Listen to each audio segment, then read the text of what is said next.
일풍성도 여러분 반갑습니다. 어제 점심을 먹는데요. 교회에서 점심을 먹는데 똥파리 한 마리가 들어온 거예요. 그러면서 우리가 똥파리 한 마리가 창문에 딱 들어와서 이제 창문에 붙어 있더라고요. 아, 시작되었구나. 근처 밭으로 이제 이러면 파리들이 진짜 문 열면 엄청 들어오거든요. 그러면서 생각하는 것이 지금 눈이 동그래서 쳐다보는데 왜 들어오느냐면 바깥에 지금 이제 땅을 파기 시작한 거예요. 겨우내 묻어뒀던 땅들을 다 파헤치고 거기에 이제 거름을 준 거죠. 그래서 그때부터 우리 교회에 이제 똥파리가 들어오기 시작합니다. 그러면서 그래, 기경이 시작되었구나. 이미 기경되고 그 가슴에 씨앗이 뿌려지겠구나. 그러면서 그렇죠, 하나님께서 우리의 밭을, 우리 마음을 기경하실 때가 있습니다. 오늘 말씀 가운데도 하나님께서 이렇게 우리의 마음을 기경하실 텐데요, 사실은 굉장히 두렵고 떨리는 마음으로 서게 되더라고요. 오늘 아침에 제 마음이 굉장히 많이 떨렸어요. 하나님이 말씀으로 나를 기경하실 것, 이렇게 말이 좋아 기경이지, 기경한다는 것은 내 굳어있는 것들을 다 뒤집는다는 거잖아요. 그 속에 묻혀있던 것들을 다 뒤집어서 다 드러내고 그 가운데 하나님 새로운 일을 하신다는 거잖아요. 그래서 굉장히 마음이 좀 떨렸습니다. 하나님 뭐라고 말씀하실까? 그러면서 한편 기대하기도 합니다. 왜냐하면 그 굳은 것들, 감추어뒀던 것들을 다 뒤집어서 새롭게 기경하지 않고서는 그 가운데 씨앗이 뿌려져서 자랄 수 없다는 것 알고 있기 때문에 오늘 하나님 두렵고 떨리지만 제 마음에 그 일을 해 주십시오 하는 마음으로 나왔습니다. 오늘 우리의 마음을, 우리 각자의 마음을 하나님 앞에 그렇게 내어드리며 나아갔으면 좋겠습니다. 우리 사도신경으로 신앙 고백 드리겠습니다. 전능하사 천지를 만드신 하나님 아버지를 내가 믿사오며 그 외아들 우리 주 예수 그리스도를 믿사오니 이는 성령으로 잉태하사 동정녀 마리아에게 나시고 본디오 빌라도에게 고난을 받으사 십자가에 못 박혀 죽으시고 장사한 지 사흘 만에 죽은 자 가운데서 다시 살아나시며 하늘에 오르사 전능하신 하나님 우편에 앉아 계시다가 저리로서 산 자와 죽은 자를 심판하러 오시리라. 성령을 믿사오며 거룩한 공회와 성도가 서로 교통하는 것과 죄를 사하여 주시는 것과 몸이 다시 사는 것과 영원히 사는 것을 믿사옵나이다. 아멘.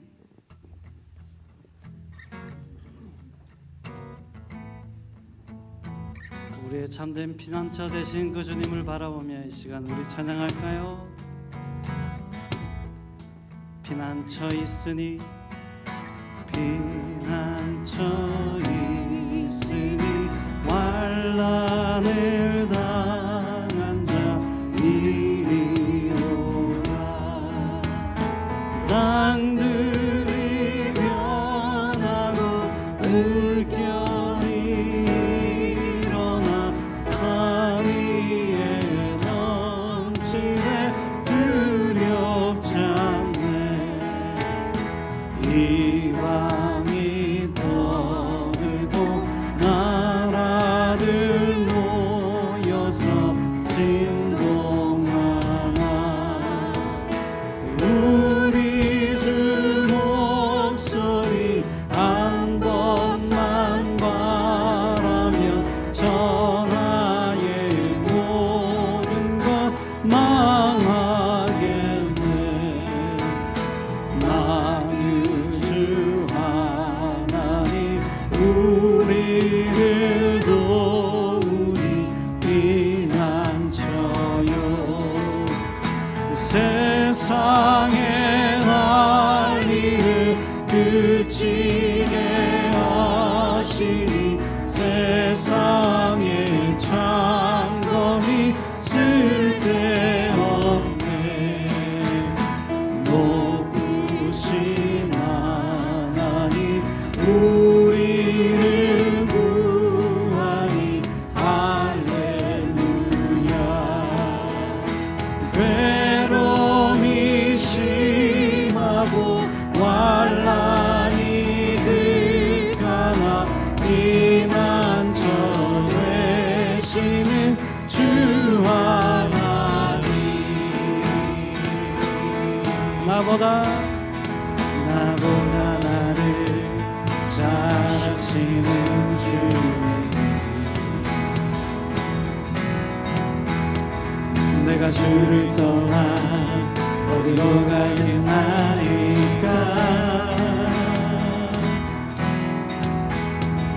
나 어딜 가든지 주의 손이 나를 인도하시며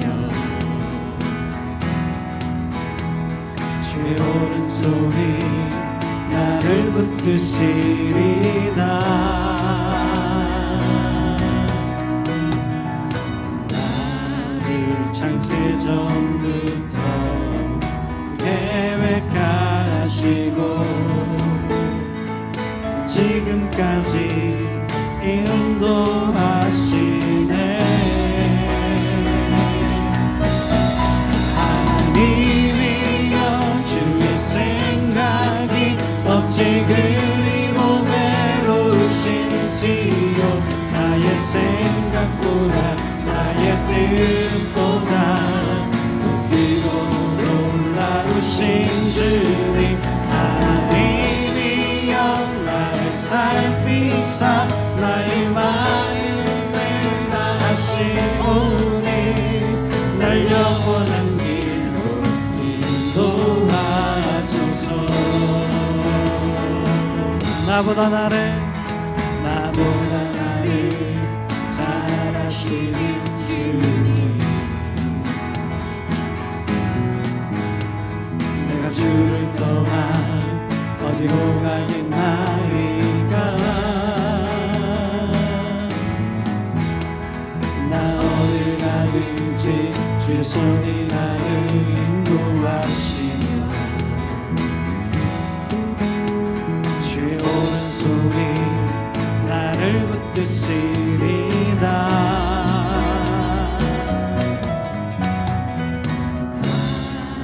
창세전부터 계획하시고 지금까지 인도하시네. 하나님이여 주의 생각이 어찌 그리 외로우신지요. 나의 생각보다 나의 뜻보다 그리고 놀라우신 주님.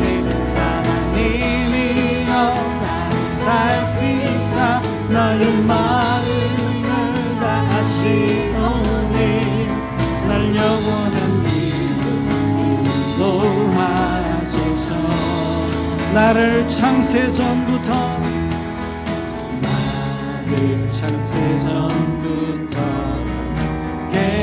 계획하시고 지금까지 인도하시네. 하나님이여 주의 생각이 어찌 그리 외로우신지요. 나의 생각보다 나의 뜻보다 그리고 놀라우신 주님. 하나님이여 나를 살피사 나의 마음을 다하시오니 날 영원한 길로 인도하소서. 하나님이여 주의 생각이 어찌 그리 외로우신지요. 나의 생각보다 나의 뜻보다 크고 놀라우신 주님. 하나님이여 나를 살피사 나의 마음을 다하시오니 날 영원한 길로 인도하소서. 할렐루야. 우리를 너무나 잘 아시는 그 주님 앞에 우리 예수 그리스도의 보혈을 힘입어 나아갑시다.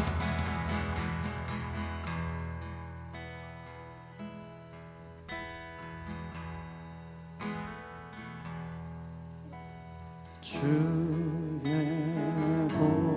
보좌로 나아갈 때 어떻게 나가야 할까? 나를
십자가의 보혈 완전하신 사랑 힘입어 나갑니다.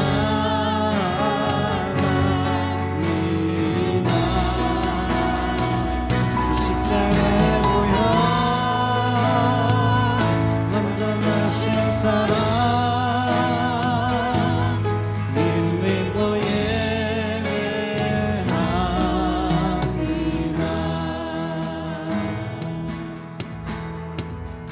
주의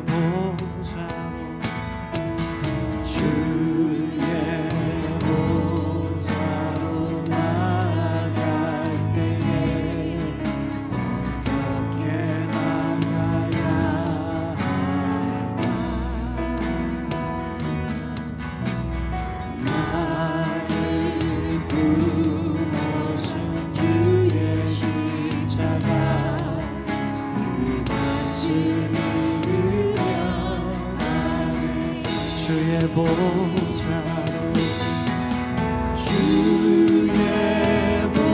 보좌로 나갈 때에 나 여전히 부족하나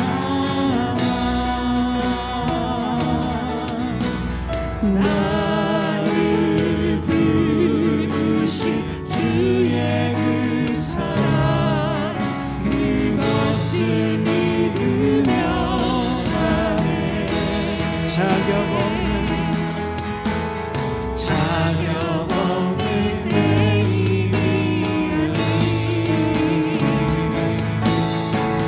오직 예수님의 보혈 자격 없는 내 힘이여 오직 예수님의 보혈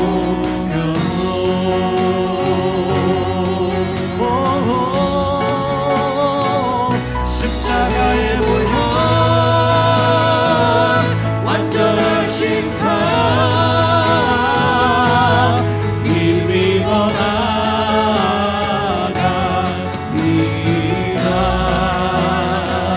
십자가의 보혈 완전하신 사랑 힘입어 예배하 오 십자가 보혈 십자가의 보혈 완전하신 사랑 힘입어 나갑니다. 십자가 보혈 십자가의 보혈 완전하신 사랑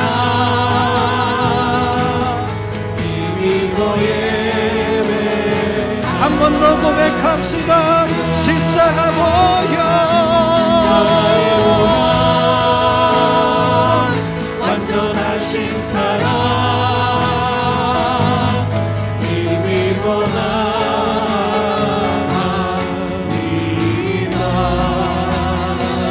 십자가의 보혈 완전하신 사랑 힘입어 예배 우리의 모든 우상 내려놓고 주께 나갑시다. 나의 모든 우상들 나의 보좌 모두 다 내려놓고 나의 모든 우상들 나의 모든 우상들 나의 보좌 모두 다 내려놓고 주 앞에 엎드려 경배합니다. 오직 주께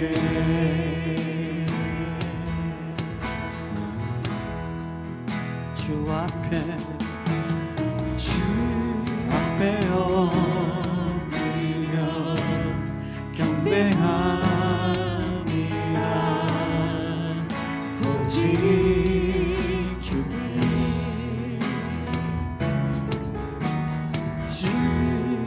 앞에 엎드려 다른 신앙이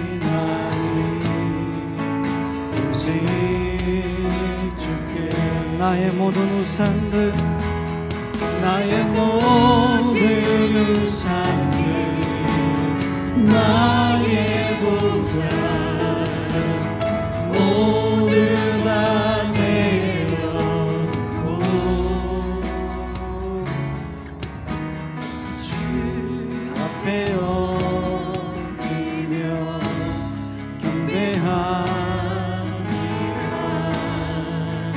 오직 다시 처음부터 찬양합니다. 주 앞에 엎드려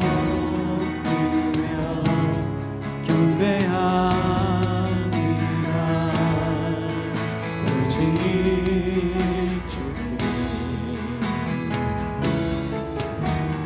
주 경배합니다. 다른 신앙이 오직 주께 나의 모든 우상들 나의 모든 우상들 나의 보좌 모두 다 내려놓고 나의 모든 우상들 나의 모든 우상들 나의 보좌 모두 다 나의 모든 우상들 나의 모든 우상들 나의 보좌 모두 다 내려 나의 모든 우상들 나의 모든 우상들 나의 보좌 모두 다 내려놓고 주 앞에 엎드려 경배하리라. 우리의 찬양받기에 합당하신 그 주님 앞에 이 시간 기도하며 나아갑시다.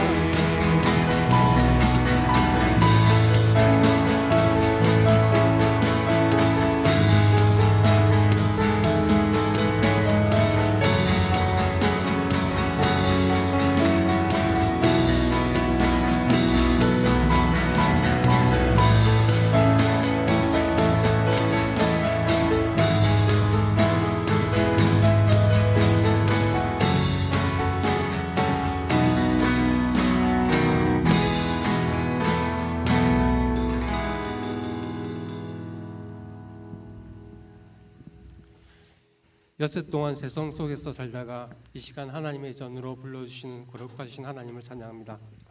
세상 속에서 사는 동안 불꽃 같은 눈으로 우리를 인도하여 주시는 감사합니다. 엿새 동안 세상 속에서 쏟아지는 온갖 뉴스들을 접하면서 우리의 마음이 때로는 분노가, 때로는 걱정이, 때로는 두려움으로 우리의 심령이 평안하지 못하였습니다. 폭풍과 파도 가운데 두려움에 떨던 제자들처럼 하나님의 함께 하심을, 하나님의 능력을 알지 못하였기에 우리의 믿음은 세상 속에서 초라해져 버립니다. 주님, 침체되어 있는 우리의 심령을 위로해 주시고 하나님이 함께 하신다는 믿음을 얻게 하여 주옵소서. 남을 눌러야 이기는 세상의 경쟁 사회 속에서 하나님을 믿는 우리의 삶은 나보다 남을 낮게 여기는 주님의 겸손으로 세상을 변화시키고 세상을 이기는 삶이 되게 하여 주옵소서. 교회를 위해서 기도합니다. 사랑과 믿음이 분명한 교회, 하나님께 칭찬받는 교회, 지역사회 속에서 칭송받는 교회가 되게 하여 주옵소서. 성도들 위해서 기도합니다. 육신적으로 정신적으로 아픈 사람이 있다면 주님의 치료의 손길로 편안해지게 치료해 주시고, 삶의 무게로 힘들어하는 성도들마다 주님 앞에 그 짐을 내려놓고 함께 짐을 져주시는 주님 앞에 나올 수 있게 하여 주옵소서. 오늘도 선포되어지는 하나님의 말씀 가운데 교훈과 책망을 주시옵고, 말씀 가운데 우리의 믿음이 더 굳건해지게 하옵소서. 예배 드려지는 내내 우리의 심령을 지켜주시고 영과 진리 안에서 드려지는 예배가 되게 하여 주옵소서. 거룩하시고 불꽃 같은 눈으로 우리를 인도하시는 예수님 이름으로 기도드립니다. 아멘.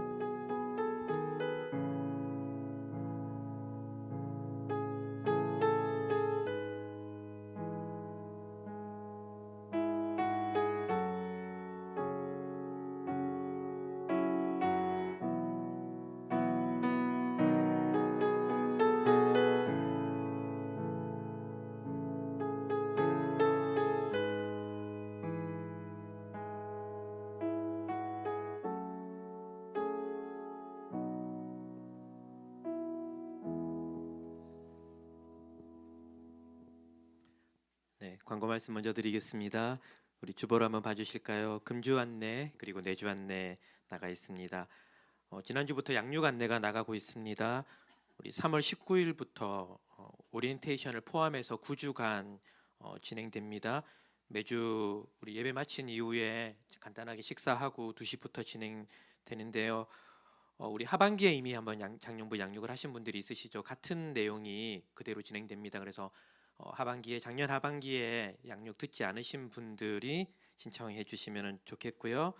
그리고 작년에 빠지신 분들은 중간중간에 그 빠진 과들을 찾아서 또 들어주시면 좋겠습니다. 뒤쪽에 신청서가 마련되어 있습니다. 네, 꼭 적어주세요. 우리 함께 또 한 주 묵상하고 나눌 요절 말씀 볼까요? 능력에 관한 말씀입니다. 이사야서 41장 10절 말씀입니다. 우리 같이 한번 읽겠습니다. 두려워하지 말라, 내가 너와 함께 함이라. 놀라지 말라, 나는 내 하나님이 됨이라. 내가 너를 굳세게 하리라. 참으로 너를 도와주리라. 참으로 나의 의로운 오른손으로 너를 붙들리라. 아멘. 네, 오늘 로마서 3장 말씀 볼까요? 네. 제가 가진 성경은 신약 성경 242면에 있습니다. 로마서 3장 말씀입니다.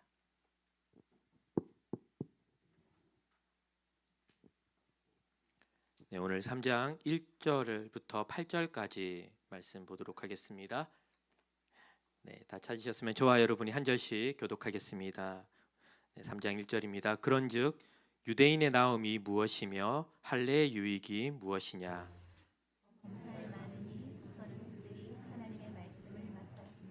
어떤 자들이 믿지 아니하였으면 어찌하리요? 그 믿지 아니함이 하나님의 미쁘심을 패하겠느냐?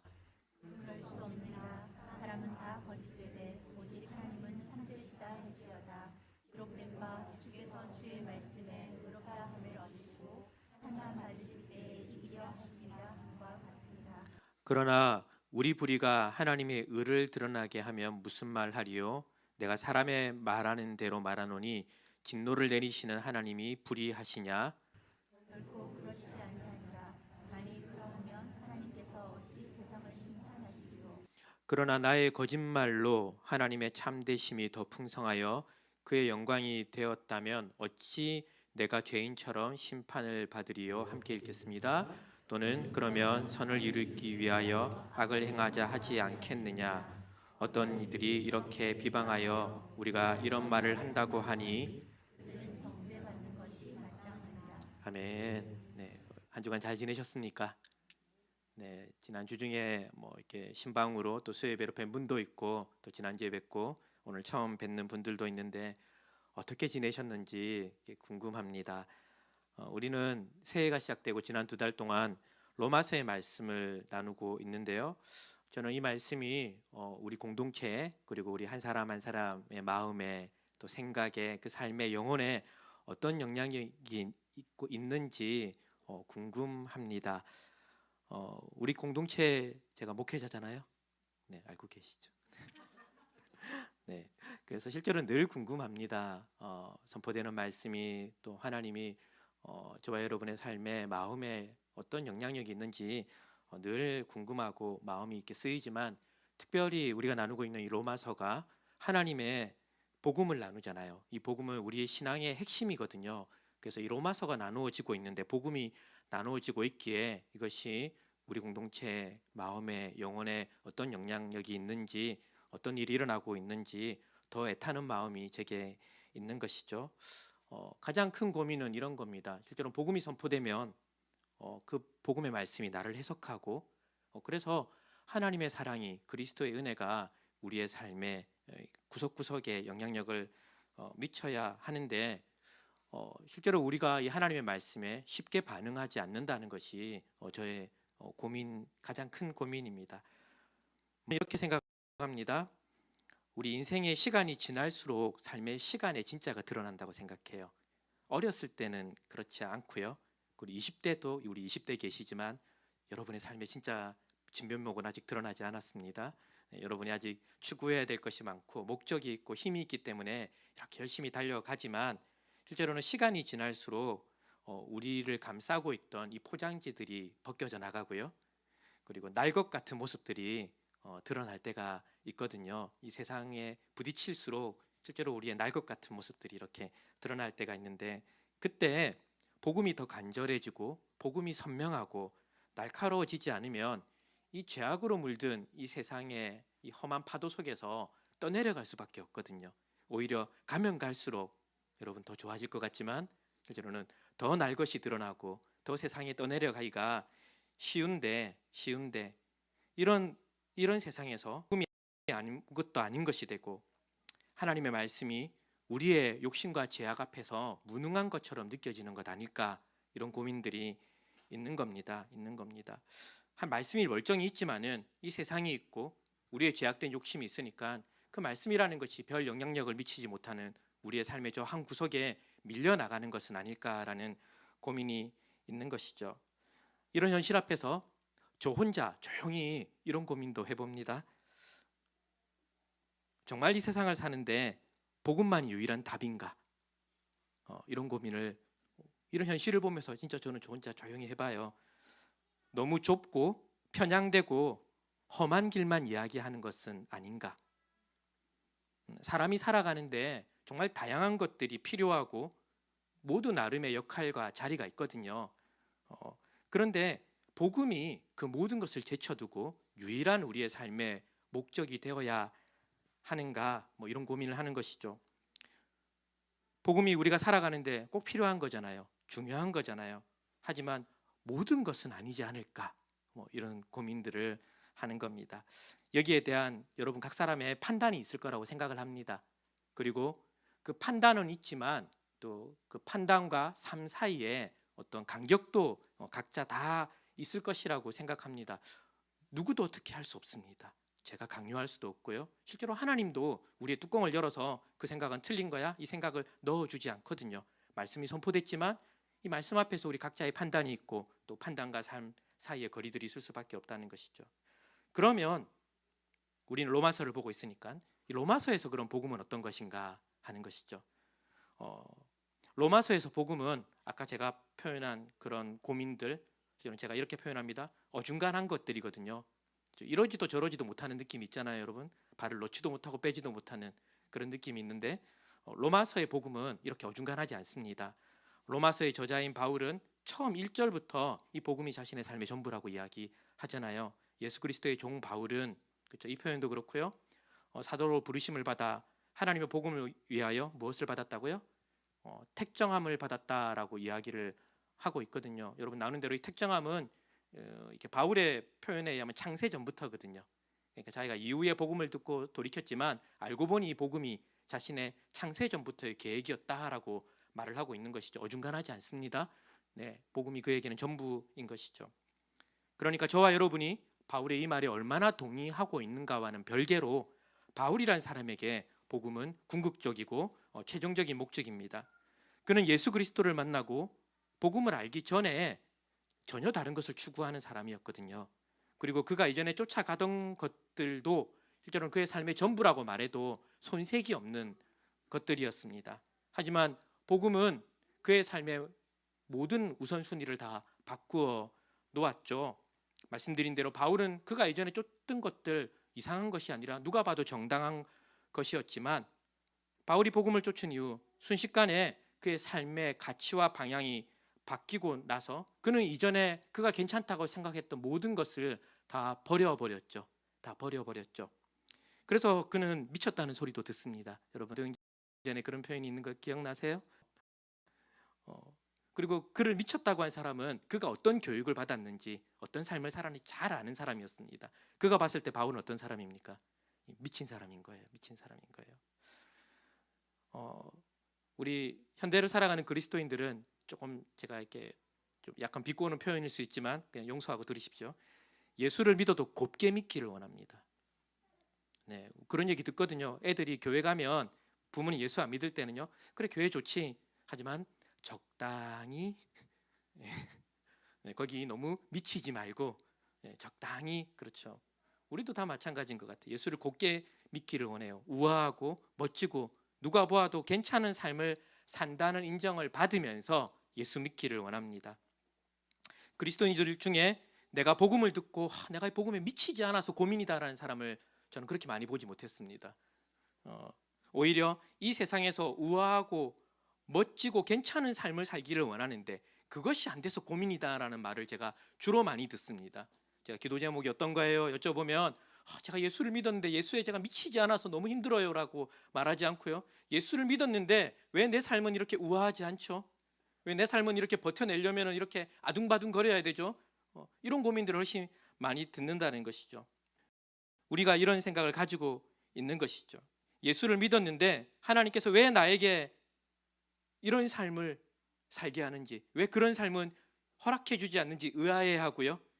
예수 믿지 않는 사람들이 내가 원하는 삶을 사는 것을 보면서 직접적이진 않지만 우리가 믿는 이 복음의 가치를 폄훼하는 듯한 뉘앙스를 비치는 것이죠. 믿어도 별 수 없네요. 뭐 이런 이렇게 복음이 아무것도 아닌 것 같은 뉘앙스를 펼치는 것이죠. 아마 이런 생각을 가지고 있을 때 이 로마서의 복음은 실제로는 당황스러운 것이 될 것입니다. 신앙생활에 경륜을 제법 가지고 있는 분들이라면요, 로마서를 다 어떻게 표현하냐면 복음의 정수라고 얘기를 해요. 들어보셨죠? 이 로마서를 보면서 우리가 믿는 복음의 정수다라고 얘기하지만 실제로는 이 로마서가 말하는 복음의 내용을 딱 듣기 시작했을 때 우리는 그동안 내가 생각하고 있는, 알고 있는 복음과 다른 것에 당황하는 것이죠. 지난 2달간 우리는 이 복음에 대해서 듣기 시작했습니다. 아마도 제법 무겁게 묵직하게 다가왔으리라 예상해 봅니다. 아니면 더 큰 일이거든요. 하나님 말씀을 들어도 현재 내 입장에서 별 필요가 없는 말씀이 된다면, 하나님의 말씀이 나의 상황에 의해서 선택적으로 이렇게 취할 수 있는 가변적인 것이라면 이건 정말 더 큰 일이죠. 하나님의 은혜가 있기를 원합니다. 우리 가운데 최소한 복음의 말씀이 현재 나의 삶과 가치와 차이가 있구나. 그래서 당장 이것이 내게 어떤 기쁨이나 만족을 주지 못하지만 그래도 이것을 좀 무겁게 받아들이는 일이 우리에게 일어나고 있어야 한다는 것이죠. 특히 1장 18절부터 시작된 하나님의 진노의 말씀은 더욱 그렇습니다. 하나님의 진노가 실질적으로 이 세상의 각 사람에게 행한 대로 부어지고 있다라는 것은 남의 얘기가 아니라 오늘 우리의 이야기인 것이죠. 특별히 우리는 지난주에 로마서 2장 전체를 통해서 하나님의 심판이 공의롭게 이루어지고 있는 것에 대해서 지난주에 살펴봤습니다. 2장 6절을 한번 볼까요? 하나님께서는 같이 읽어볼까요? 네, 우리가 잘 알고 있는 말씀이고 누구도 부인할 수 없는 말씀이죠. 만약에 하나님께서 누군가를 공의롭게 대하지 않는다면 그런 하나님을 우리가 어떻게 믿을 수 있겠습니까? 공정하고 공의로운 것은 실제로는 세상에서 가장 기본적으로 지켜져야 되는 원리잖아요. 원칙이잖아요. 그죠? 하지만 죄악된 세상에서 가장 지켜지지 않는 원칙 중에 하나가 이건 것 같아요. 공의롭고 공정한 것. 오늘도 우리 사회는 공정의 이슈를 가지고 대립하고 있죠. 네, 우리 정치권도 그렇고요. 공정의 이슈를 가지고 니는 이렇게 대하는데 나는 왜 이렇게 대하노?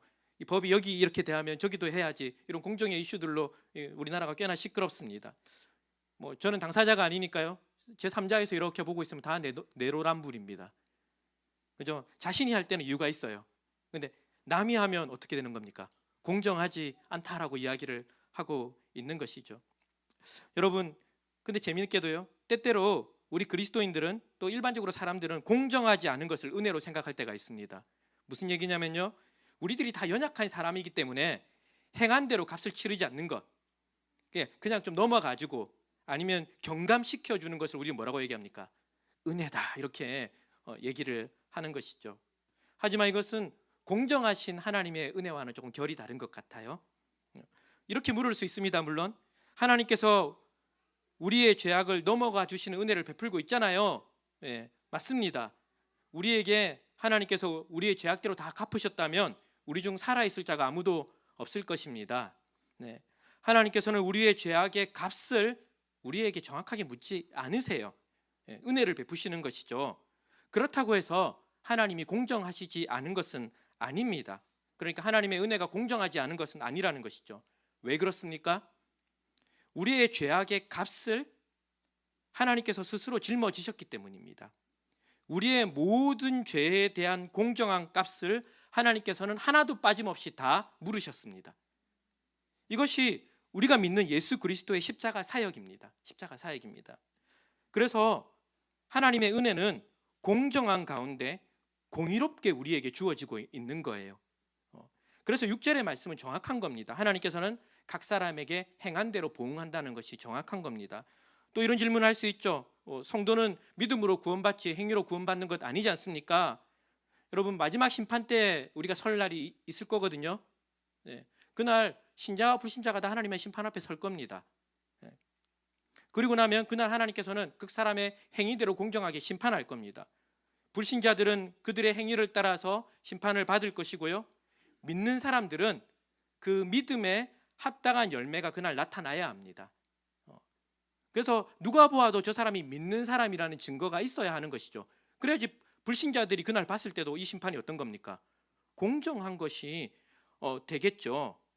그날 하나님의 공정하심이 더 분명하게 드러날 것입니다. 하나님께서는 행한 대로 보응을 하시거든요. 그래서 로마서 2장 9절 10절에는 이런 말씀이 있습니다. 악을 행하는 각 사람의 영에는 환난과 공고가 있으리니 먼저는 유대인에게요 그리고 헬라인에게고 10절 같이 읽을까요? 선을 행하는 각 사람에게는 영광과 존귀와 평강이 있으리니 먼저는 유대인에게요 그리고 헬라인에게라. 이 로마서 2장은요 제가 특별히 이 말씀을 읽는 이유가 있는데요, 특별히 유대인을 대상으로 하고 있는데요, 이들은 자신들이 유대인이라는 이유로 하나님의 공정한 심판에서 예외라는 생각을 가지고 있었습니다. 자신들은 하나님의 진노의 대상이 아니라는 것이죠. 아무리 하나님의 진노와 공의를 얘기해도 자기들은 예외라고 생각을 하는 겁니다. 왜냐하면 구약 성경을 보면 하나님께서 유대인들을 먼저 부르셨고 그들에게 하나님의 약속과 율법을 주셨기 때문에 그들은 하나님 앞에서 다른 대우를 받는다라는 생각을 가지고 있었습니다.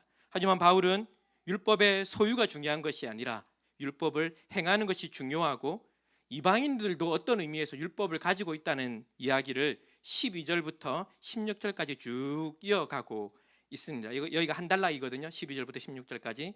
우리 12절과 13절 한번 볼까요? 율법 없이 범죄한 자는 율법 없이 망하고, 당연하죠. 이 다음 말이 충격적인 겁니다. 같이 읽어볼까요? 율법이 있고, 범죄한 자는 율법으로 말미암아 심판. 네, 유대인들 생각과 다른 겁니다. 율법이 있는 자는 그것으로 인해서 범죄하면 율법 때문에 망한다고 얘기합니다. 13절에 하나님 앞에서 율법을 듣는 자가 의인이 아니요 율법을 행하는 자가 의롭다라고 이야기를 합니다. 이것이 12절부터 16절까지의 내용입니다. 그리고 나면 그 다음 단락에서는 유대인들이 그래도 자신들이 특별한 신분이라는 것을 증명하는 두 가지가 있었는데요, 첫 번째는 이미 말씀드린 율법이고 또 하나는 할례였는데 이것을 차례로 다루고 있습니다. 17절부터 24절까지는 너희들이 율법을 가지고 있다고 자랑하고 있지만 율법을 지키지 않으면 의미가 없을 뿐 아니라 마지막에 이렇게 말합니다. 사실상 해가 된다라고 이야기합니다. 23절과 24절 보면요, 율법을 자랑하는 내가 내가 율법을 가지고 있잖아, 나는 특별한 백성이잖아라고 자랑하는 내가 율법을 범함으로 누구를 욕되게 한다고요? 하나님을 욕되게 한다라고 얘기합니다. 기록된 바와 같이 하나님의 이름이 너희 때문에 이방인 중에 모독을 받는다 얘기합니다. 이방인들의 생각 속에는요, 하나님 율법을 모르는 저 이방인 때문에 하나님이 끊임없이 모독을 받는다는 생각을 가지고 있었거든요. 근데 바울이 뭐라고 이야기합니까? 율법을 잘 알고 율법을 소유하고 있고 그래서 하나님의 백성이라고 자랑하지만 정작 율법을 지키지 않는 너희들 때문에 하나님의 이름이 모욕을 받고 있다라고 말을 해버리는 겁니다. 이어지는 25절은요, 할례 역시 율법을 행하면 의미가 있지만 율법을 범하면 의미가 없다라는 말씀이 25절부터 마지막 29절까지의 말씀입니다. 여러분, 바울의 논조는 지금 한결같습니다. 이 장에서 유대인들이 가지고 있는 하나님과의 특별한 관계 그리고 그 증거로 내세우는 율법과 할례가 하나님의 심판을 면제해 주거나 그날 유리하게 작용하지 않을 것이라는 겁니다. 그것을 가지고 있다고 해도 하나님 앞에서 기준은 동일하다는 겁니다. 어떤 기준입니까? 공정하시기 때문에 가지고 있는 것이 중요한 것이 아니라 행하는 것이 중요하다라는 이 바울의 논조가 이렇게 일관되는 것이죠. 이것이 율법이 구원의 한 방법이라는 걸 지금 말하고 있는 것은 아닙니다. 이 본문을 오해하는 분들이 있거든요. 아니라 사람이 의롭게 되기 위해서는 공의로우신 하나님 앞에서 충족해야 되는 기준이 있다고 지금 명백하게 이야기하고 있는 것입니다. 저는 현대를 살아가는 우리 그리스도인들이 가장 놓치고 있는 중요한 진리가 방금 이 말씀에 있다고 생각합니다. 우리를 구원하시는 하나님의 사랑과 함께 행한 대로 갚으시는 하나님의 공의가 함께 있다는 그 사실을 우리는 별로 중요하게 여기지 않는다는 것이죠. 이해가 되는 부분이 있습니다. 저도 동일한데요. 우리가 하나님의 은혜라는 것을 경험할 때 그것은 언제나 하나님의 사랑과 관련이 있습니다. 심지어 죄를 깨달을 때도, 우리 은혜 받았다고 할 때 죄를 깨달을 때도 이 죄인인 나를 하나님께서 사랑하시는구나에 우리가 감격을 받거든요.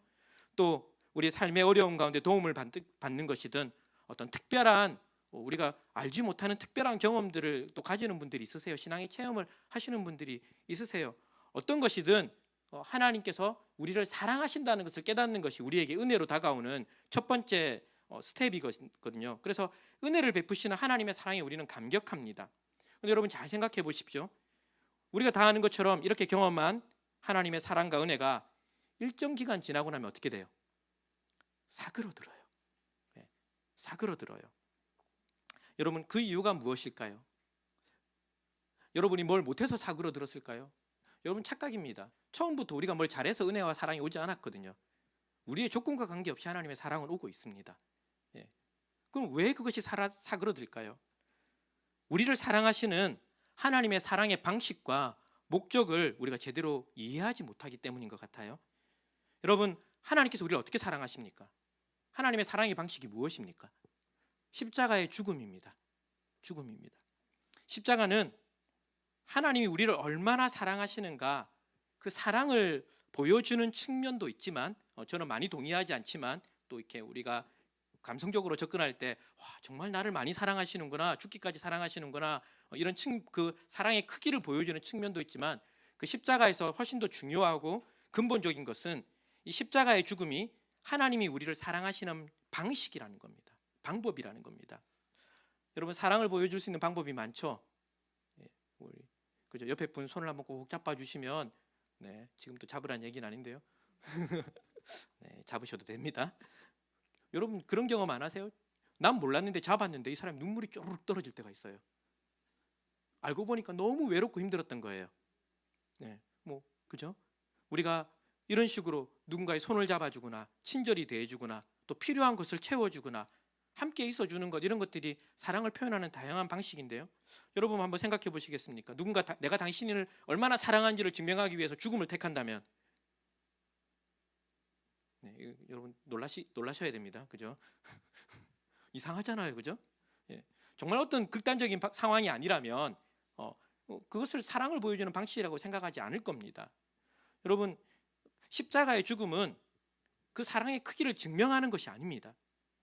실제로는 이 방법이 아니면 하나님께서 우리를 사랑할 수 있는 방법이 없기 때문입니다. 유일하고 최선의 방식이 되는 것이죠. 하나님께서는 사람들을 사랑하고 그가 행복하고 만족스럽고 안전하고 평안한 삶을 살기를 원하세요.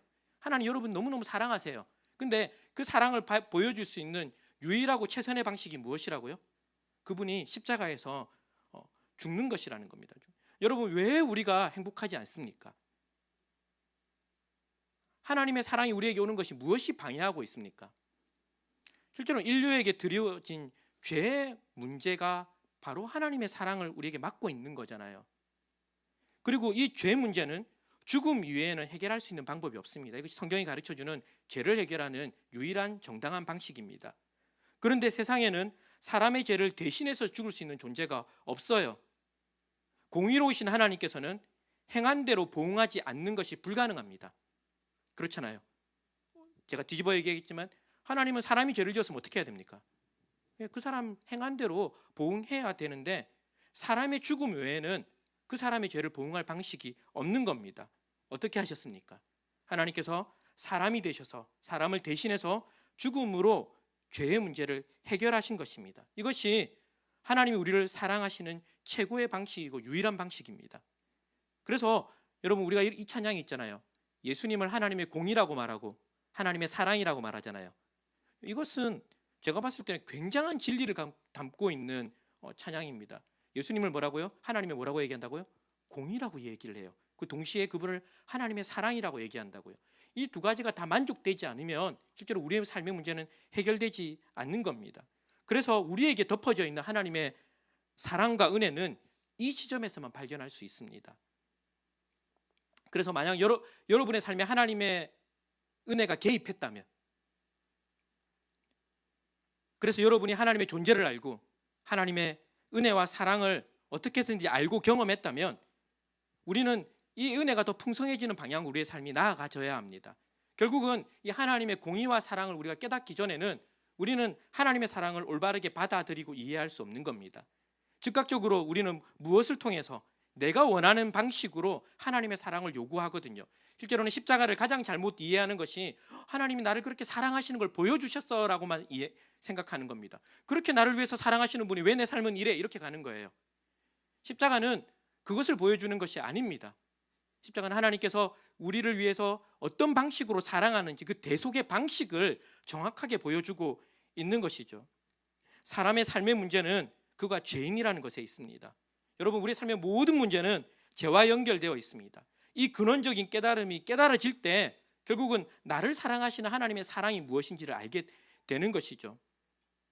예수를 믿은 후 그래서 우리는 내 안에 점점 근원적인 죄를 깨닫고 돌이키는 과정을 가는 길로 우리의 삶이 출발해야 합니다.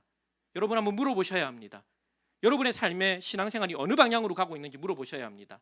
내가 점점 이 십자가 앞에서 이 은혜를 아는 것으로, 내가 근원적으로 죄인이라는 것을 알아서 하나님이 아니면 안 되는 존재를 아는 것으로, 거기서 하나님의 사랑을 존재를 깨닫는 것으로 내가 신앙생활을 가고 있는지, 아니면 출발은 그렇게 했지만 혹시 정반대 방향으로 달려가고 있다면 저는 개인적으로 출발하지 못한 것과 같다고 얘기하거든요.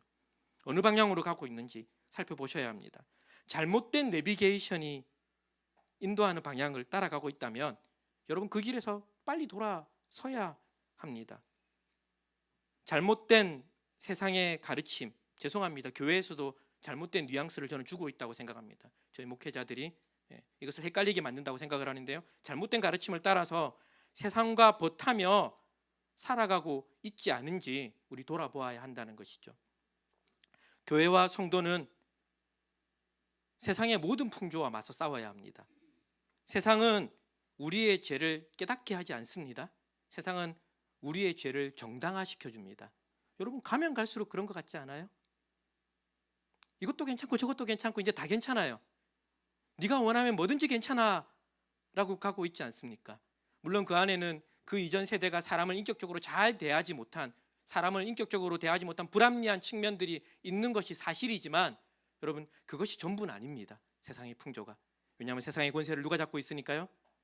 사탄이 잡고 있기 때문에 그 안에 하나님의 은혜를 깨닫는 것과는 반대 방향으로 우리를 몰아가고 있기 때문에 우리는 싸워야 합니다.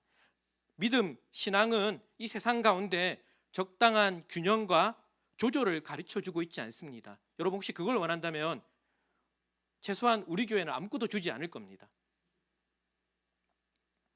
내가 이 세상에서 어떻게 좀 신앙과 세상 사이에서 균형을 맞추고 조절을 할 수 있으면서 살 수 있는 지혜를 가르쳐 줄 건가? 여러분 없습니다. 이 세상에서 지혜롭게 잘 살 수 있는 방법을 가르쳐 주지 않고 그것에서 돌아서서 하나님을 향한 삶을 성경은 가르쳐 주고 있습니다. 유대인들은 그들이 가지고 있는 하나님의 특별한 백성이라는 증거가 되는 율법과 할례를 붙잡고 마치 자신들은 이 하나님의 공의에서 예외인 것처럼 살고 있기에 그들은 결국은 하나님께로 돌이키지 않습니다. 끊임없이 뭘 하겠습니까? 그들의 삶을 정당화시키는 방향으로 가고 있을 겁니다. 바울은 지금 2장에서 그것을 분명히 밝힌 것이죠. 목적은 하나입니다, 여러분. 복음에 나타나는 하나님의 능력을 그들이 경험하기를 원하는 거예요. 믿음으로 사는 것이 무엇인지를 제대로 알려주고 싶은 것이죠.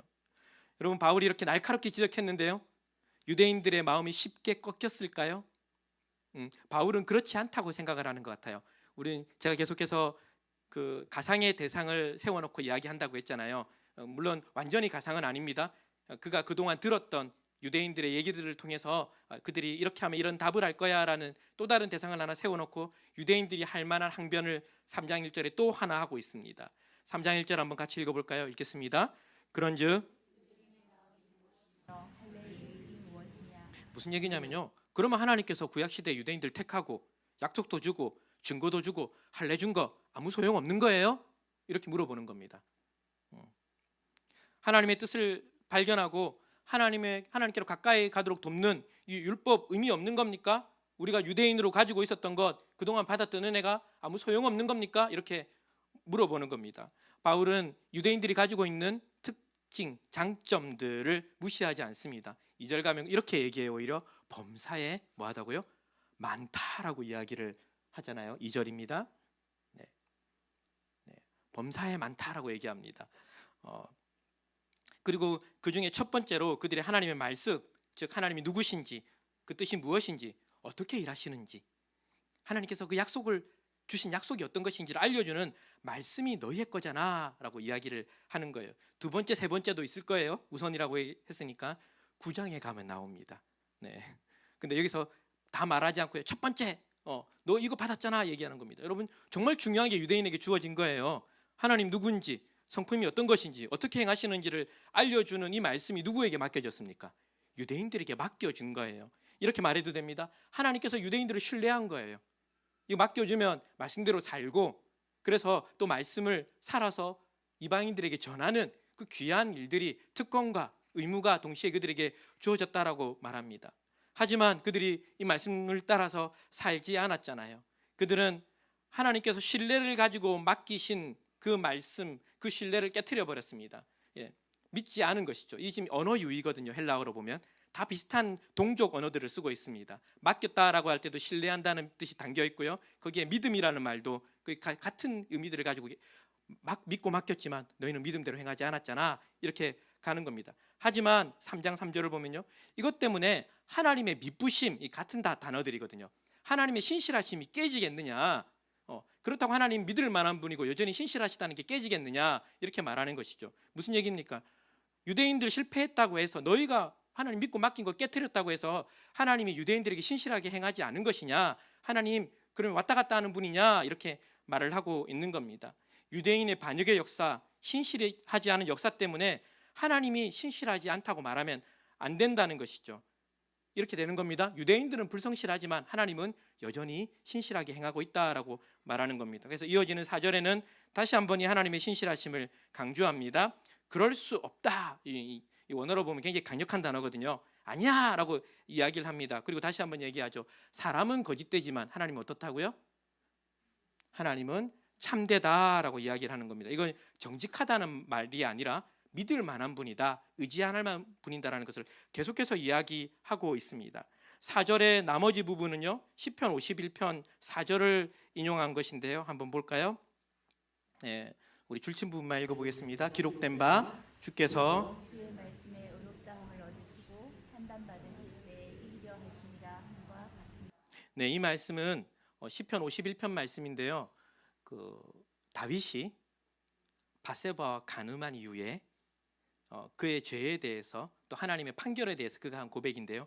하나님께서 자신에 대해서 선고하신 그 판결이 의롭다, 흠이 없다라는 걸 말하는 겁니다. 자신은 죄지었고 거기에 대해서 하나님이 하시는 그 판단들, 그 죄에 대한 하나님의 판결이 뭐하다고요? 의롭다라는 것을 지금 말하고 있는 것입니다. 바울은 이 말씀을 인용함으로 심지어 죄를 판단하실 때도 하나님의 신실하심과 의로움이 나타난다라고 말하고 있는 겁니다. 오늘 말씀 중에 가장 좀 어렵기도 하고요. 여러분 주의 깊게 들어야 하는 부분입니다. 우리는 일반적으로 하나님께서 자기 백성을 축복하실 때 하나님의 신실하심과 의로움을 말해요. 그렇죠? 네.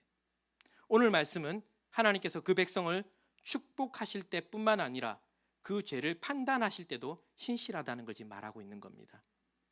하나님은 한결같으세요. 한결같이 신실하세요. 한결같이 의로우세요. 그래서 그 말씀에 신실한 백성을 축복할 때도 딱 그대로 하시고 그 말씀에 불성실한 자를 심판하실 때도 신실하게 하신다라고 이야기를 하고 있는 겁니다. 여러분 굉장히 재밌는 말씀입니다. 로마서 1장 16절에 복음은 구원을 주신 하나님의 능력인데요. 먼저는 유대인에게요. 그 다음에 헬라인이라고 했거든요. 똑같은 얘기를 하는 겁니다. 하나님의 심판도 먼저는 누구에게?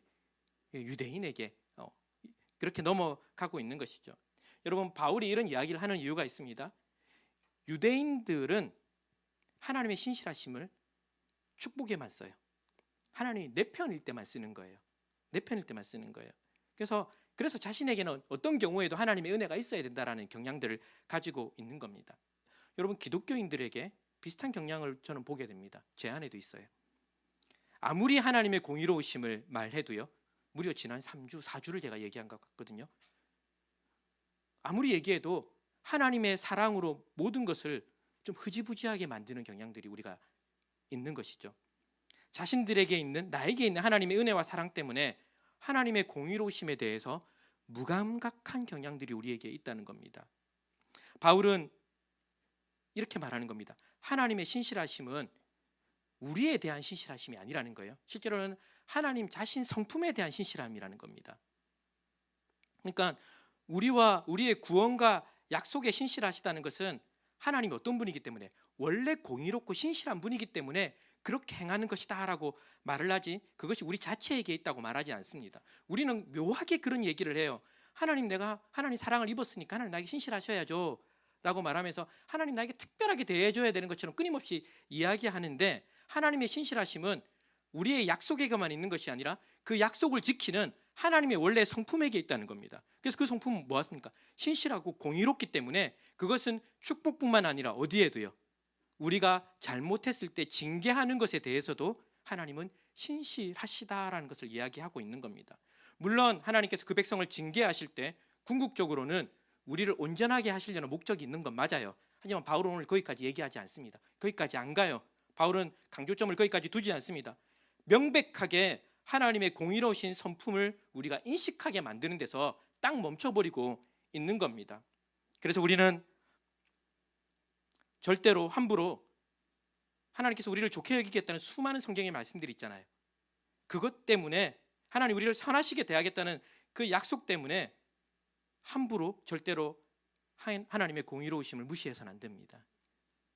합력해서 선을 이룬다는 말씀을 이상하게 적용해서 심지어 신성모독에 가깝고 하나님의 이름을 욕되게 하는 일을 하면 안 된다는 것이죠. 누가 그걸 하냐면요, 유대인들이 그걸 하고 있거든요. 3장 5절 볼까요? 그러나 우리의 불의가 하나님의 의를 드러나게 하면 무슨 말 하리요? 이 무슨 말이냐면요, 바로 앞절에 하나님의 신실하심이 어디에도 드러나니까, 우리를 심판하는 데도 드러나니까, 그 우리가 잘못하면 뭐가 드러난다는 겁니까? 하나님 의로운 거 드러나잖아.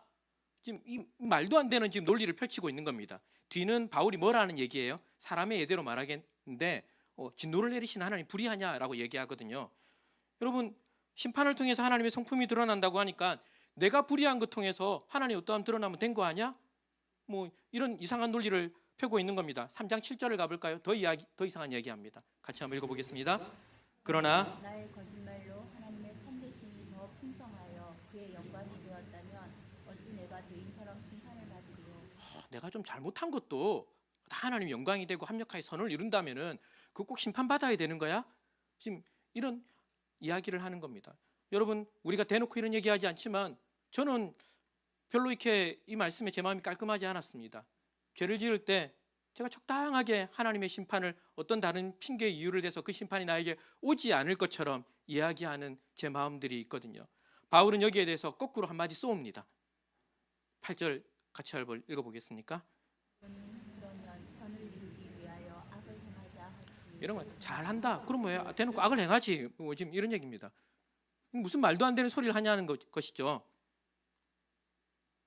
사랑하는 성도 여러분, 우리가 복음과 내 삶이 딱 맞닿아들이지 않은 것을 우리 늘 발견할 수밖에 없는데, 우리가 그때 하나님의 공의 앞에 서지 않고 공정하신 하나님 앞에 서지 않고 혹시나 이렇게 못됐진 않지만 이런 비슷한 뉘앙스를 우리가 갖고 있지는 않습니까?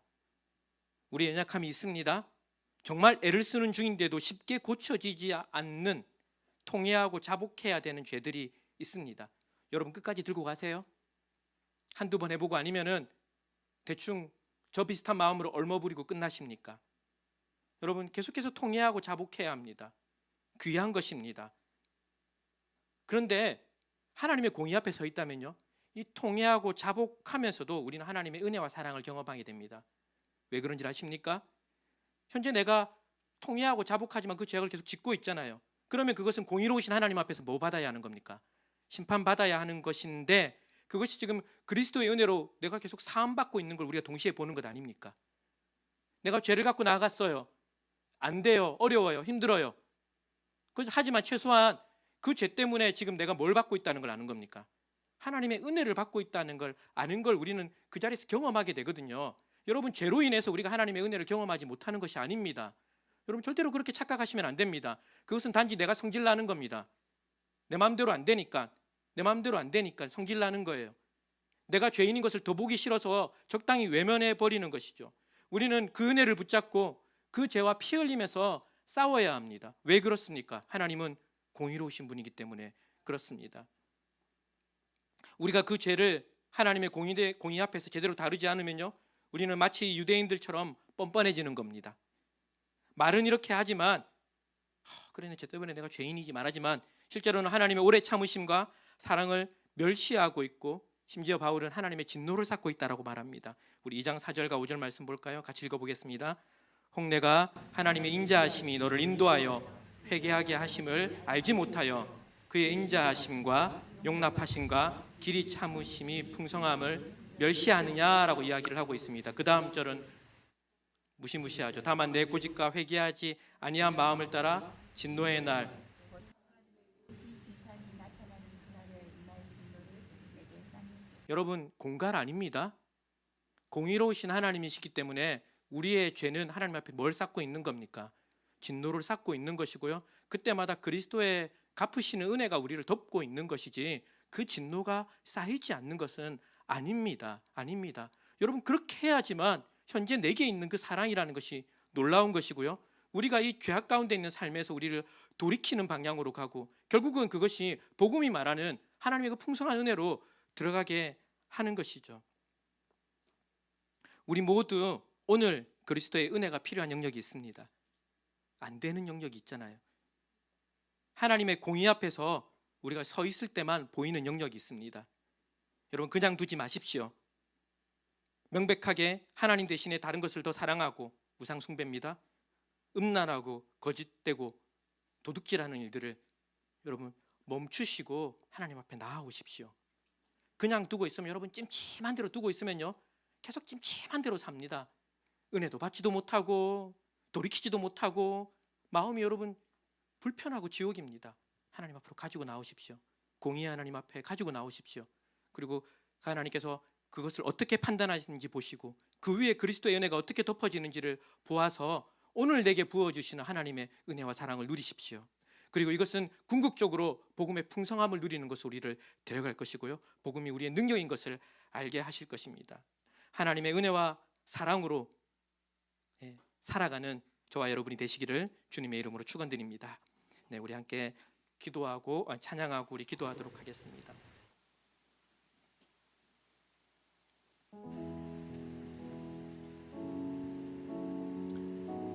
여러분, 이 찬양은 공의로우신 하나님 앞에서 우리가 반드시 해야 되는 고백 같아요. 주의 보좌 앞에 나아갈 때 우리가 어떻게 나가야 할까? 나를 구원한 주의 십자가, 그것을 믿으며 나아가네. 이제는 나를 품으신 주의 그 사랑라고 얘기하는데, 이 사랑, 이 십자가 안에는 주님의 공의와 사랑이 함께 있는 것을 기억하십시오. 우리는 하나님의 진노의 대상인 걸 잊지 마십시오. 하지만 그 진노의 대상의 죄를 해결하실 뿐 아니라 실제로 성령을 보내셔서 우리가 이제는 그 죄 대신 하나님의 율법의 요구가 이루어지는 성령을 따르는 삶을 살도록 그 은혜도 우리에게 부어지고 있거든요. 네, 예외 없이 주어집니다. 성령은 특별한 사람에게 주어지지 않습니다. 예수 그리스도를 나의 구주로 고백하는 모든 사람에게 부어지고 있다고 했습니다. 그래서 후렴구처럼 내 힘으로 사는 것이 아니라, 내 의로 사는 것이 아니라 예수 그리스도의 보혈로 사는 우리가 되기를 소망합니다. 우리 이 믿음의 고백을 하나님께 드리며 주님 앞에 찬양하며 나아가겠습니다. 주의 보좌로 나갈 때에 어떻게 구원하 나를 구원한 주의 십자가 그것을 믿으며 가네.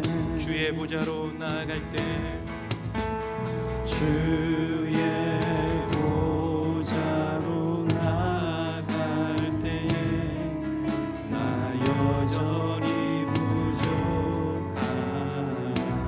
나를 품으신 주의 그 사랑 나를 부르신 주의 그 사랑 그것을 믿으며 가네. 자격 없는 내 힘이 아닌 자격 없는 내 힘이 아닌 오직 예수님의 보혈로 오직 예수님의 보혈로 자격 없는 내 힘이 아닌 자격 없는 내 힘이 아닌 오직 예수님의 보혈로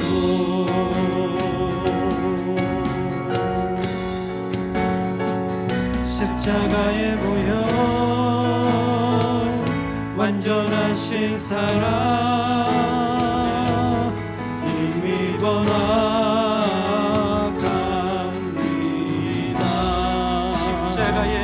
십자가의 보혈 완전하신 사랑 완전하신 사랑 힘입어 예배한 십자가의 보혈 십자가의 보혈 완전하신 사랑 힘입어 나갑니다.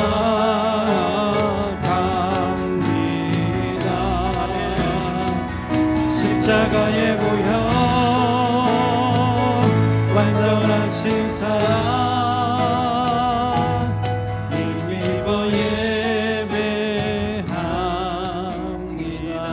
사랑하는 여러분, 저도 그렇고요. 여러분 모두도 우리 주님 앞에 나아갈 때마다 고민이 많으실 겁니다. 어떻게 해야지 하나님께서 좀 내 기도를 들으실까? 내가 죄악 가운데 있었는데, 내가 참 성실하지 않았는데, 내가 무슨 마음으로 좀 나아가면, 어떤 고백을 하면 하나님께서 좀 내 기도를 잘 들으실까? 이런 고민들을 하게 되고요.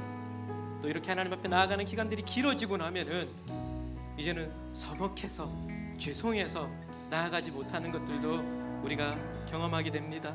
사랑하는 여러분, 하나님께서 하나님의 사랑으로 우리를 덮으십니다. 그런데 그 사랑에는 하나님의 분명한 공의가 들어 있습니다. 우리가 그렇게 행한 것들 그냥 용서되지 않아요. 그런데 하나님께서 우리를 용서하시기 위해서, 우리를 사랑하시기 위해서 그 모든 죄악의 값들을 다 갚으셨다는 것을 알 때 나아가지 못할 우리의 마음이 없거든요. 여러분, 우리의 교만함 때문에, 우리의 높아진 마음 때문에, 우리의 자격지심 때문에 하나님의 사랑을 아무것도 아닌 것으로 만들지 않았으면 좋겠습니다. 우리의 삶의 환경 때문에 하나님의 사랑을 아무것도 아닌 것으로 만들지 않았으면 좋겠습니다. 우리가 하나님 앞에 나아가서 나를 부으시는 그 하나님의 은혜가 얼마나 놀라운지를 경험하고 하나님 공의 앞에 서서 주님의 그 풍성하신 사랑을 누리는 저와 여러분이 되셨으면 좋겠습니다. 한 가지 더 기도할 것은요, 이것이 결국은 그냥 우리를 용서받는 데서 끝나는 것이 아니라 그 하나님의 율법에 완전한 것을 행하는 사람으로 이끌어간다는 것들을 기억하고 그 놀라운 은혜의 삶을 또 기대하면서 하나님 앞에 나아갔으면 좋겠습니다. 우리 시간에 주님의 은혜 앞에 기도하며 나아가도록 하겠습니다. 기도하겠습니다. 하나님 오늘도 주님 앞에 하나님 나아갑니다. 하나님 다른 곳으로 나아가지 않고, 하나님 다른 데 나아가지 않고, 하나님의 공의와 하나님의 사랑 앞에 그것이 가장 분명하게 보여진 주님의 십자가 앞에 하나님 우리가 나아갑니다. 하나님 나아갈 때마다 늘 죄송하고 늘 부족한 마음 때문에 내가 뭘 들고 나아가야 하나, 하나님 내가 어떻게 나아가야 되나 고민하지만 하나님 우리가 하나님 앞에 들고 나아갈 것들이 없고, 하나님 우리가 가난한 마음으로 겸손한 마음으로 하나님 앞에 나아가기만 하면 하나님의 공의와 사랑 때문에 하나님의 사랑이 얼마나 놀라운 것인지, 하나님의 내가 얼마나 풍성한 것인지를 하나님 우리가 깨닫게 될 줄을 하나님 믿습니다.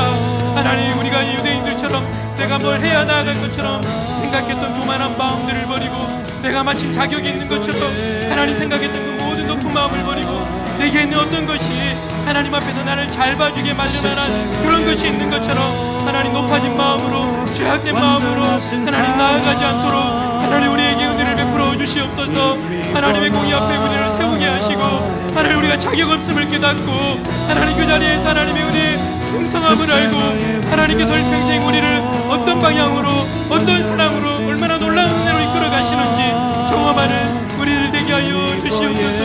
하나님 이번 한 주도 세상에 나아가면은 하나님 세상의 것들 앞에서 우리의 죄악과 우리의 악함과 하나님 우리의 더러움과 우리의 우상숭배와 우리의 온갖 것들이 드러날 것인데 하나님 그때마다 하나님의 공의 앞에 나아가 우리 위에 부으신 하나님의 은혜가 얼마나 놀라운 것인지를 하나님 경험하고 하나님 그 죄와 싸워나가고 우리에게 있는 하나님의 영광과 하나님 말씀으로 말미암아 우리가 하나님 누려야 될 하나님 그 놀라운 특권과 하나님 은혜들을 경험하는 우리들 되게 하여 주시옵소서. 포기하지 아니하고 뒤로 물러서지 아니하고 하나님의 십자가 앞에서 하나님의 말씀 앞에서 하나님은 한주도 하나님 담담하게 주님의 은혜를 의지하여서 하나님의 그 놀라운 사랑 앞에 감격하며 하나님의 은혜 앞에 우리의 마음이 다 녹아들어 하나님의 은혜와 하나님의 사랑 안에 하나님과 온통 젖어들어 성령의 충만한 가운데 살아가는 저희들 되도록 하나님 우리의 삶을 붙들어 주시고 하나님 우리를 붙들어 주시고 우리에게 은혜를 베풀어 주시옵소서.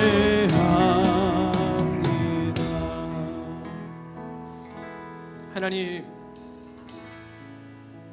우리의 실패와 우리의 좌절의 경험이 하나님으로부터 우리를 멀게 하는 하나님 이상한 현상이 우리 가운데 일어나는 것을 보게 됩니다. 하나님 세상에서 또 우리가 신앙적으로 하나님 우리가 넘어진 것 때문에 하나님 오히려 하나님의 사랑으로 나아가는 것이 아니라 하나님 앞에서 멀어지는 우리의 모습을 주님 보게 됩니다. 하나님 행여나 이것이 우리가 하나님을 잘못 알고 있고 하나님께서 우리를 사랑하시는 그 방식을 우리 마음대로 해석하고 있는 것은 아닌지 오늘 말씀 앞에서 우리를 돌아봅니다. 하나님 어떤 것도 주님의 앞에서 하나님 용서받지 못할 것이 없는 것을 믿습니다. 하나님 앞에서 숨길 것이 없기 때문에 하나님의 그 사랑이 정말 놀라운 것을 우리가 고백합니다.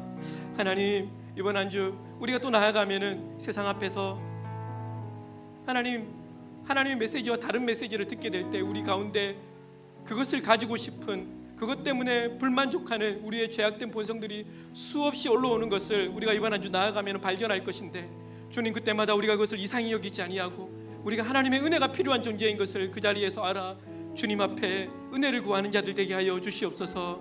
하나님 하루 이틀 우리가 그것으로 좀 고민할 수 있지만 결국에는 우리가 이 하나님의 은혜 앞에 나와 하나님 지금도 나를 붙드시고 용서하시는 그 하나님의 은혜가 얼마나 놀라운 것인가를 경험케 하여 주시옵소서. 주님뿐만 아니라 우리가 이 세상에 지고 사는 것이 아니라 성령께서 하나님 우리가 이 세상에 이길 수 있는 능력도 주신다고 하셨는데 하나님 우리가 주님의 십자가 앞에 있을 때 세상의 것을 사랑하지 아니하고 하나님의 것을 더 깊이 사랑하여서 세상의 것을 배설물과 같이 여기는 그 놀라운 은혜도 경험하게 하여 주시옵소서. 그 세상이 뭐라고 하든 때때로는 내 마음에서 나의 욕심이 나를 어떻게 정죄하고 뭐라고 하든 하나님의 은혜 때문에 내가 산다라고 고백하는 놀라운 믿음의 고백이 있는 우리 모두 되게 하여 주시옵소서. 하나님 오늘도 이 예배 드리며 이 하나님께 감사하며 우리의 삶의 전부가 하나님 손에 있음을 예물을 통하여 고백하였는데 주님께서 기뻐 받아주시고 주님께서 그 삶 위에 은혜 위에 은혜로 무엇보다 하나님의 공의와 사랑이 얼마나 놀라운 것인가를 아는 그 풍성한 은혜로 주님 역사하여 주시옵소서. 여호와는 내게 복을 주시고 너를 지키시기를 원하며 여호와는 그 얼굴을 내게 비추사 은혜 베푸시기를 원하며 여호와는 그 얼굴을 내게로 향하여 드사 평강 주시기를 원하노라. 지금은 우리 주 예수 그리스도의 크신 은혜와 하나님 아버지의 말로 닿을 수 없는 그 풍성한 사랑하심과 성령님의 감화 감동 교통 충만케 하심이 이 자리에 머리 숙인 모든 주의 백성들 위해 사랑하는 을품교회 모든 성도들의 삶 위에 가정 위에 직장 위에 심령 위에 있는 모든 것 위에 지금으로부터 영원토록 함께 있을지어다. 아멘.